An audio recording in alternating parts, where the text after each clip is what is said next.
Bismillahirrahmanirrahim. Assalamualaikum warahmatullahi wabarakatuh. Perkenalkan, nama saya Abu Yazid Farnasbi, Prodi SPI dengan NIM 221104040005. Di sini saya akan memenuhi tugas UTS matkul sejarah komunitas yang diampuh oleh Bapak Purbowardi. Langsung saja ke pembahasan.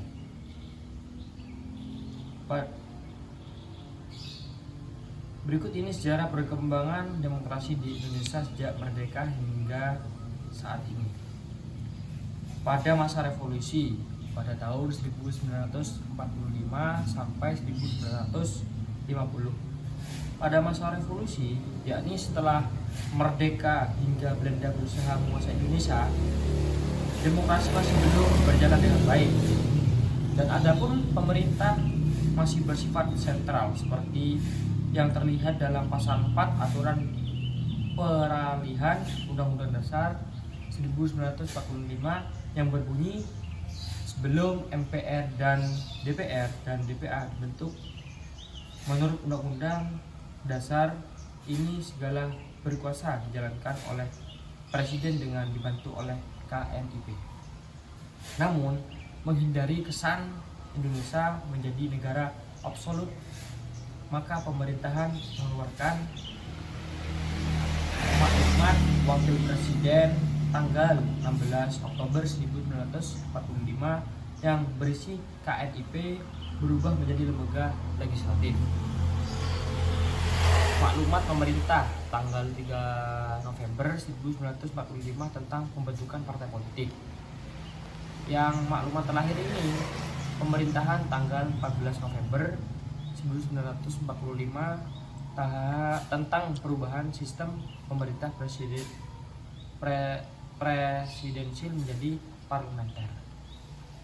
Masa demokrasi liberal pada tahun 1950 sampai 1959. Pada masa ini ditetapkan demokrasi liberal sesuai konstitusi, yakni Undang-Undang Dasar pada tahun 1950.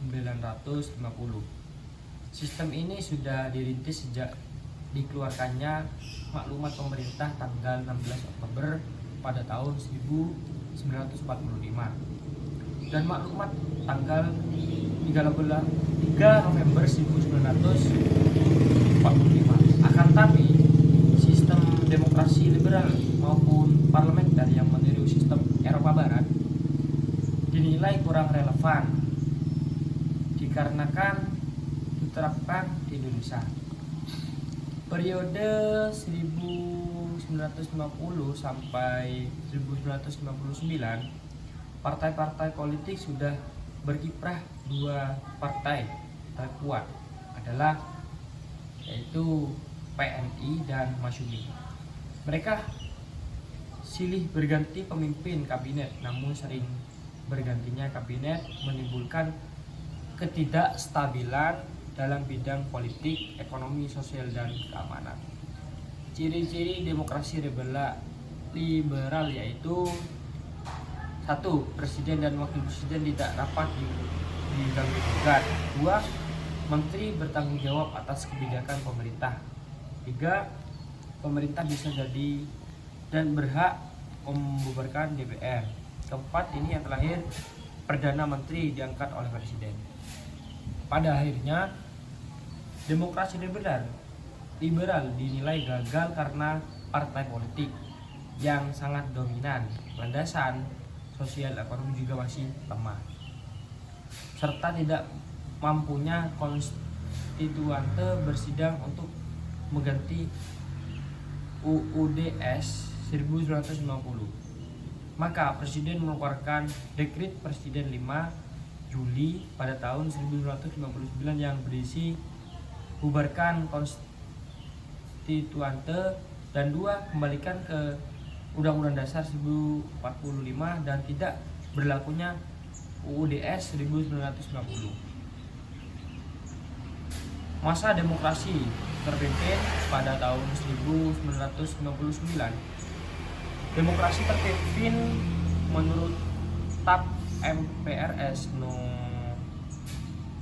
pada tahun 1965 adalah kerakyatan yang dipimpin oleh hikmat kebijaksanaan dalam permusyawaratan perwakilan yang berintikan musyawarah untuk mufakat secara gotong royong di antara kekuatan nasional yang progresif revolusioner dengan berporoskan nasakom.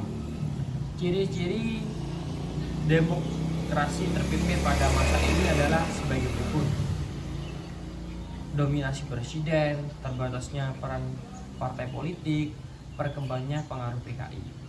Pada masa ini terjadi penyimpangan antara lain, yaitu sistem pertanian kubur dan banyak pemimpinan partai yang dipenjarakan, peranan parlemen lemah bahkan dibubarkan oleh presiden lalu membentuk DPR-GR, jaminan HAM lemah, terjadi sentralisasi kekuasaan, terbatasnya peranan pers dan kebijakan politik luar negeri condong ke Cina Blok Timur. Itu. Orde Lama kemudian berakhir dengan terjadinya pemberontakan G30S PKI. Presiden Soekarno lengser dan digantikan oleh Presiden Soeharto.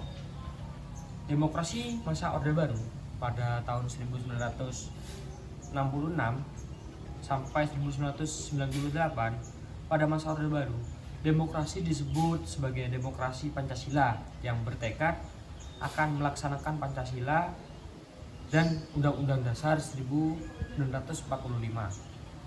secara murni dan konsekuen. Pemilihan umum dilaksanakan pada tahun 1971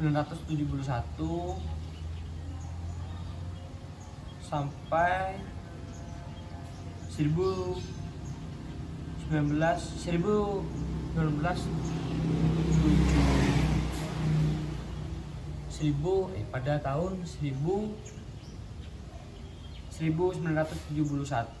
sampai 1997 sebagai antitesis dan demokrasi terpimpin era Soekarno.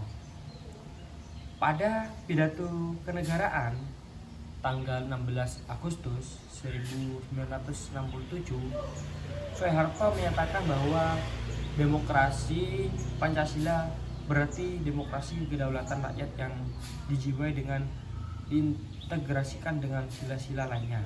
Dengan demikian, hak-hak demokrasi haruslah selalu disertai dengan rasa tanggung jawab sesuai 5 sila dalam Pancasila. Namun, Orde Baru yang berlangsung 32 tahun itu terjadi berbagai penyimpangan, diantaranya sebagai berikut. 1. Penyelenggaraan pemilu yang tidak jujur dan tidak adil. Yang kedua, kebebasan berpolitik bagi pegawai negeri sipil atau PNS. Yang ketiga ini kekuasaan yudikatif yang tidak mandiri karena para hakim adalah anggota PNS, Departemen Kehakiman. Kurangnya jaminan kebebasan mengemukakan pendapat, sistem kepertanian yang otonom dan berat sebelah. Yang terakhir ini maraknya praktis kolusi, korupsi dan nepotisme atau KKN. Akibatnya terjadi ketidakstabilan politik dan terjadi krisis ekonomi. Gelombang demokrasi semakin kuat hingga terjadi kerusuhan di mana-mana. Presiden Soeharto akhirnya mundur dan berkuasa diserahkan kepada Wakil Presiden B.J. Habibie pada tanggal 21 Mei 1998. Demokrasi masa transisi pada tahun 1998, B.J. Habibie yang diangkat menjadi Presiden Rakyat dituntut harus melakukan perubahan sistem demokrasi agar tidak terjadi penyimpangan seperti era Soeharto. Diawali kekuasaannya, dia menunjukkan kesungguhan untuk membangun negara hukum dan demokrasi. Ia membebaskan sejumlah tahanan politik, kebebasan pers, dan memperdapat semakin terbuka hingga bercabut undang-undang subversif dan kebijakan-kebijakan yang berkaitan dengan penghormatan perlindungan dan penegakan HAM. Era Habibie ini menjadi transisi menuju era selanjutnya, yaitu reformasi. Setelah digelar pemilu, Habibie digantikan oleh Kiai Haji Abdurrahman Wahid alias Gus Dur. Demokrasi masa reformasi pada tahun 1999 sampai sekarang, demokrasi ini di masa reformasi ini pada dasarnya mengembalikan demokrasi pada jalurnya sesuai dengan Pancasila dan Undang-Undang Dasar 1945 dengan berbagai penyempurnaan yang terus berproses. Demokrasi Indonesia masa reformasi dimulai dengan terbentuknya DPR, MPR, hasil pemilu 1999, pemilihan presiden dan wakil presiden, serta terbentuknya lembaga-lembaga tertinggi yang lain. Sekian dari pembahasan saya pribadi. Saya akhiri, wabillahi taufiq wal hidayah. Assalamualaikum warahmatullahi wabarakatuh.